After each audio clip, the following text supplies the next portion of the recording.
Сона, Эрси, Черси, Кыч Амели. Галвай мохту вахтузава, дарига чудуньянда. Сегодня здесь не говорят о проблемах, а только делятся творчеством и умением искусно говорить на родном языке и читать стихи известных ингушских писателей. Эти ребята знают отлично, что сохранение особенностей культуры и традиций народа в наше время, пожалуй, самая важная задача, стоящая как перед старшим поколением, так и перед молодежью. Чем чаще проводят такие мероприятия, тем лучше, потому что люди не должны забывать то, что нужно знать свой язык, потому что сейчас многие люди, даже родители, не учат своих детей своему родному языку.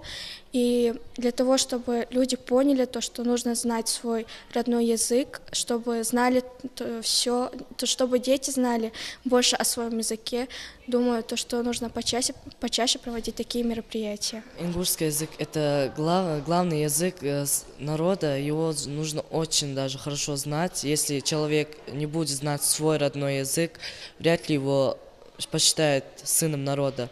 Любить родину, не зная родной речи, учитель ингушского языка Икажевской школы считает невозможно.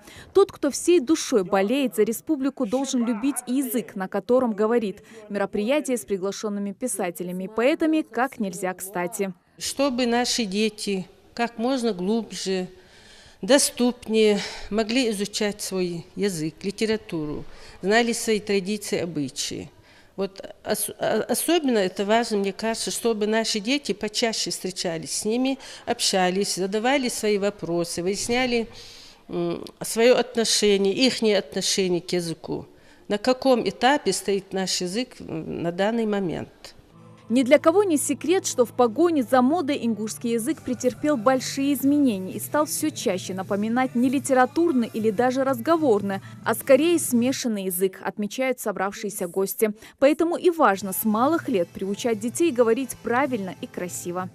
Насколько глубже, насколько тоньше, насколько обоснованнее человек вникает именно в ингушский язык, в свой родной язык, тем лучше он начинает познавать другие языки, другие миры, если вы хотите знать.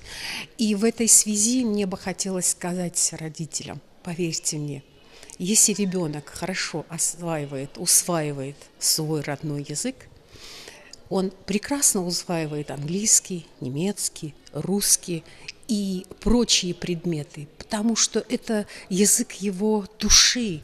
И вот если он действительно делает свою душу богаче, то он делает богаче и мир, который окружает его. Ингушский язык наравне с русским обрел статус государственного, и потому каждый из нас ответственен за его сохранение для наших потомков. Собравшиеся гости на этом мероприятии, подводя итоги, отметили, что проведение декады способствует сохранению, развитию и популяризации ингушского языка, а также формированию духовной культуры и развитию интереса молодежи к творчеству поэтов и писателей Ингушетии. Ведь не зря говорят «галгай мохт, няна мохт, камын мохт». Светлана Томова, Майербек Миржоев, Новости 24.